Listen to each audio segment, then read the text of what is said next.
Hello dear students, welcome once again to the next class. तो बच्चों, last lecture तक हमने आपको एनसीईआरटी के एक्सरसाइज 11.2 के 9 क्वेश्चंस कंप्लीट करवाए थे। तो बच्चों, जैसा कि आप जानते हो, इस साल आपका सिलेबस रिड्यूस हुआ है। तो क्वेश्चन 10, 11, 12, 13 इस बार सिलेबस में कट गए हैं। रीजन, ये टॉपिक कवर करेगा एंगल बिटवीन टू लाइंस। तो इस साल सिलेबस में angle between two line syllabus में कट गए हैं। तो दैट्स वाई हमने क्वेश्चन 10, 11, 12, 13 नहीं करने। हालांकि काफ़ी आसान क्वेश्चन है, पर हम इस साल सिलेबस में ये इंक्लूड नहीं है, तो इसलिए हम नहीं करेंगे। जब हमें टाइम लगेगा तो ये भी आपको कॉन्सेप्ट समझा दिया जाएगा। तो देखो बच्चों, तो वी हैव क्वेश्चन 14। तो क्वेश्चन 14 को समझने के लिए हमें एक फॉर्मूला याद करना है, तो जिसे हम बोलते हैं shortest distance between lines, two lines. तो shortest distance between two lines, तो इसको शॉर्टेस्ट डिस्टेंस को शॉर्ट फॉर्म में एसडी से डिनोट करते हैं। तो दो तरीके से हम फाइंड करते हैं। तो अगर पहला केस है, if lines are non parallel, तो हमें कैसे पता लगता है कि लाइंस पैरेलल नहीं है? हम डायरेक्शन रेशियोज देखते हैं। अगर तो वो डायरेक्शन रेशियो प्रोपोर्शनल है तो लाइंस पैरेलल होती हैं। अगर डायरेक्शन रेशियोज आपस में प्रोपोर्शनल नहीं है तो लाइंस पैरेलल नहीं होती। तो बच्चों, ये हम पढ़ चुके हैं। पहला case, lines are non parallel. तो मान लो लाइंस आपके पास कुछ ऐसे गिवन है। लाइन की इक्वेशन हम जानते हैं, ये होती है ना standard form, R vector equal to A vector plus lambda times B vector. तो लाइन को हम ऐसे लिखते हैं वेक्टर फॉर्म में। तो मान लो लाइन हमारे पास ऐसे गिवन है, तो दो लाइंस है। मान लो ये फर्स्ट लाइन है और मान लो ये आपके पास सेकंड लाइन है। यहां पे लैम्डा लिखा है, मैंने यहां पे म्यू लिख दिया। तो बच्चों, मान लो कि दो लाइंस हैं और दोनों के डायरेक्शन नंबर्स प्रोपोर्शनल नहीं है, सेम नहीं है। तो फिर शॉर्टेस्ट डिस्टेंस निकालना है। तो shortest distance is denoted by SD. It is given by the formula vector A2 minus A1 dot magnitude of B1 dot B1 cross B2 over magnitude of B1 cross B2। और सभी को mode में रखना है क्योंकि distance कभी negative नहीं होता। वंस मोर, तो शॉर्टेस्ट डिस्टेंस, अगर हमें लाइंस में शॉर्टेस्ट डिस्टेंस पूछा गया है तो हम चेक करेंगे लाइंस पैरेलल है या नॉन पैरेलल है। उसके लिए हमें पता है कि अगर दो लाइंस के डायरेक्शन रेशियो सेम हो, जब प्रोपोर्शनल हो तो लाइंस पैरेलल होती है। अगर वो सेम जब प्रोपोर्शनल नहीं है तो लाइंस पैरेलल नहीं होती।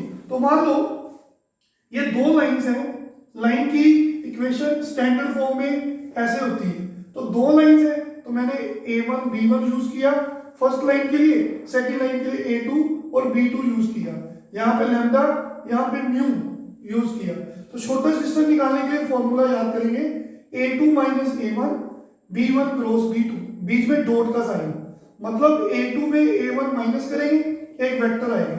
फिर B1 और B2 का क्रॉस प्रोडक्ट निकालेंगे, एक वेक्टर आएगा।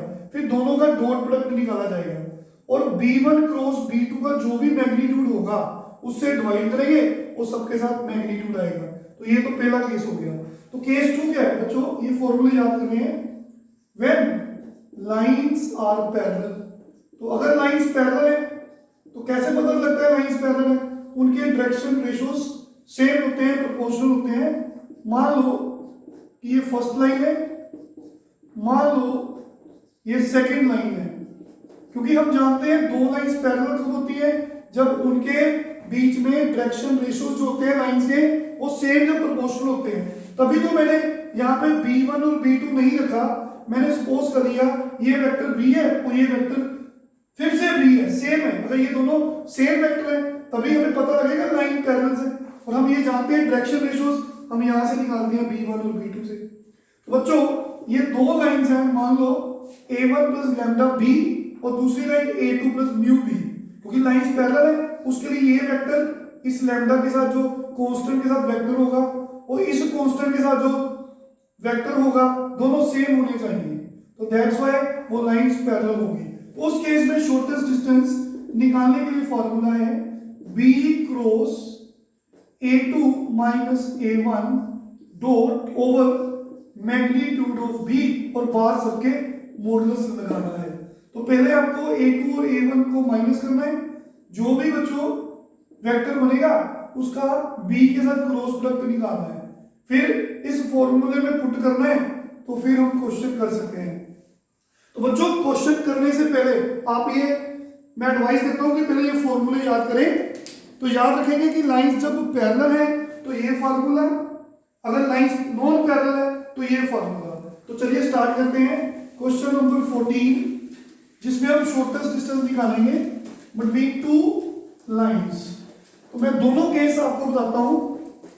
क्वेश्चन 14 देखो बच्चों, question number 14, find the shortest distance between lines given by r vector equal to I plus 2j plus k plus lambda times I minus j plus k, and another line is r vector equal to 2I minus j minus k plus mu times 2i plus j plus 2k। तो बच्चों दो lines में shortest distance निकालना है। तो मान के चलिए ये तो पेपर में ऐसे क्वेश्चन आना ही है, श्योर ऐसा सब एक आएगा, शॉर्टेस्ट डिस्टेंस निकालना है लाइंस के बीच में। तो this is expected question for the exams. तो बच्चों कंपेयर गिवन लाइंस विद, जब आए क्या फॉर्म होती है, R vector is equal to A plus lambda B, क्योंकि ये दो लाइंस हैं, यहाँ पे a1 यहाँ पे b1। तो आप बोलोगे सर आपको कैसे पता लगा कि ये दो लाइंस नॉन पैरेलल हैं? तो बच्चों एक सेकंड में आप लोगों को पता लग जाएगा। ये देखिए कंपेयर करिए, ये a वेक्टर ये b वेक्टर, मतलब ये a1 वेक्टर ये b1 वेक्टर कंपेयर हो रहा है, ये a2 वेक्टर ये b2 वेक्टर, लैम्डा के साथ जो वेक्टर होता है वो b1 होता है, और ये आगे वाला a1 होता है, ये a2 ये b2। हमें कैसे पता लगा ये पैरेलल नहीं है? तो पैरेलल के लिए आपने b1 और b2 के कंपोनेंट्स चेक करने हैं। तो b1 के कंपोनेंट्स देखिए 1 -1 और 1 है, और b2 के कंपोनेंट्स उनको डिवाइड कर दो 2 1 और 2। अरे ये तो बराबर नहीं है। अगर ये रेशो तीनों की बराबर होगी तो लाइंस पैरेलल होती है, नहीं तो नॉन पैरेलल होती है। जब भी आपको चेक करना है लाइंस पैरेलल है या नहीं है, आपने बी वेक्टर से फाइंड करना है। ये बी वेक्टर होता है ना, R vector is equal to A vector lambda times B vector.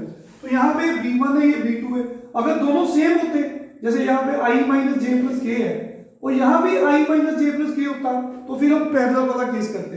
यहाँ पे इसके कंपोनेंट्स 1 -1 1 है और इसके कंपोनेंट्स 2 1 2 है। जब उनको डिवाइड किया तो सबका आंसर सेम नहीं आया, तो इसका मतलब लाइंस आर नॉन पैरेलल। तो कैसे लिखेंगे? क्लियरली ये इसका कंपोनेंट 1 है i का, इसका i का कंपोनेंट 2 है, इसका j कंपोनेंट -1 है, इसका j कंपोनेंट 1 है। तो बच्चों इसका k का कंपोनेंट 1 है, इसका k कंपोनेंट 2 है, तो दोनों बराबर, तीनों बराबर नहीं है। अगर तीनों बराबर होंगे तो लाइंस पैरेलल होगी, तो इस केस में लिखेंगे लाइंस आर नॉन पैरेलल। अगर तो लाइंस पैरेलल नहीं है तो शॉर्टेस्ट डिस्टेंस निकालने के लिए, हाँ जी बच्चों, शॉर्टेस्ट डिस्टेंस निकालने के लिए फार्मूला अभी मैंने याद करवाया, a2 minus a1 dot b1 cross b2 over magnitude of b1 cross b2 with in the mode. इसको स्टोर करो फॉर्मूले को, क्योंकि हमें ये फाइंड करनी है सारी चीजें। तो a1 कौन है? ये वेक्टर a1 है, तो लिखिए यहाँ पे a1 vector is i plus 2j plus 1k, हाँ जी, और ये b1 वेक्टर है। तो b2 कौन है? b1 कौन है?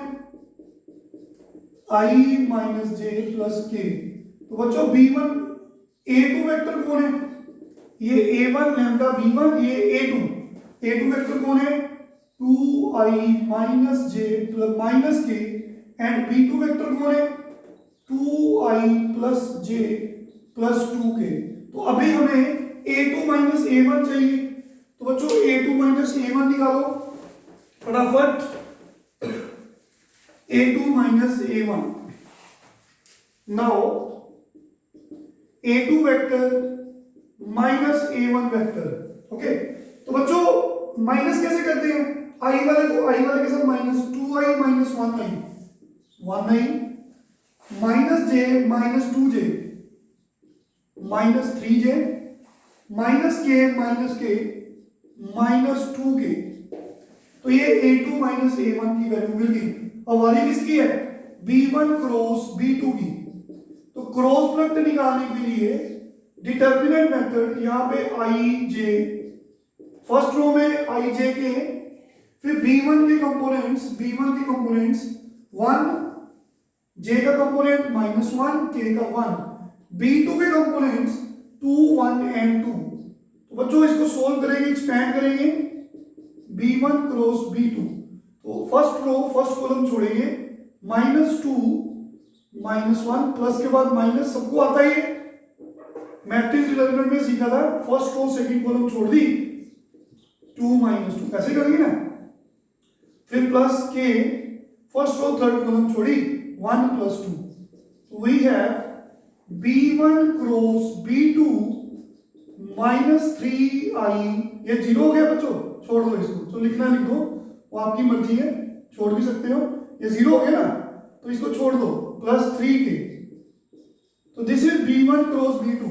तो बच्चों अभी हमें फॉर्मूले में इसका मैग्नीट्यूड भी चाहिए, तो B1 क्रॉस B2 का मैग्नीट्यूड, तो मैग्नीट्यूड सबको निकालना आता है, माइनस 3 स्क्वायर 9, j तो खत्म है 0 स्क्वायर प्लस 9 अंडर रूट 18 हो गया ना। तो अंडर रूट 18 कितना होता है, हाँ जी, तो अंडर रूट 18 2 9 का, तो 3 रूट 2 बन जाएगा बच्चों, 3 रूट 2 बनेगा। तो फिर आपने इस फर्स्ट इक्वेशन में फॉर्मूले में वैल्यूज पुट करनी है, you will get the answer.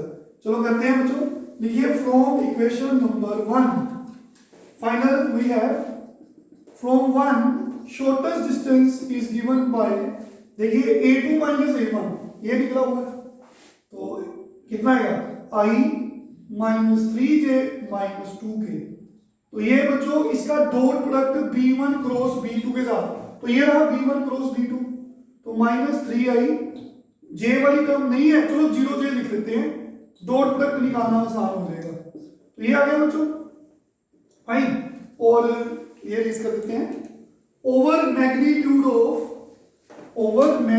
Of B1 cross B2, तो वो कितना है 3 रूट 2 है, ये फॉर्मूले में पुट कर दिया और सबके साथ मोड लगा दिया।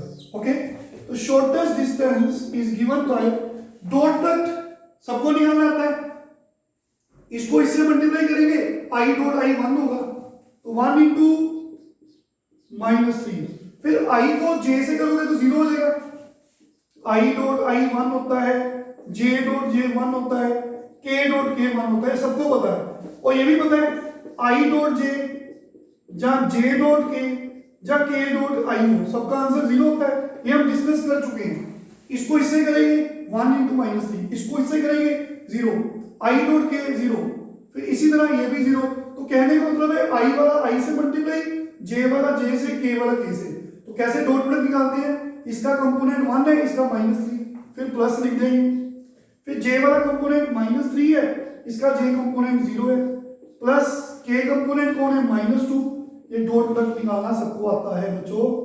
तो ओवर कितना है 3 रूट 2, तो सबका मोड चाहिए हमें, कोई डिस्टेंस कभी नेगेटिव नहीं होता। Finally we have minus 3 plus 0 minus 6 over 3 root 2 mod में, तो बच्चों माइनस 9 ओवर 3 रूट 2 मोड में कटिंग होगी, तो मोड में हम जानते हैं माइनस खत्म हो जाता है, तो आंसर इज 3 बाय रूट 2।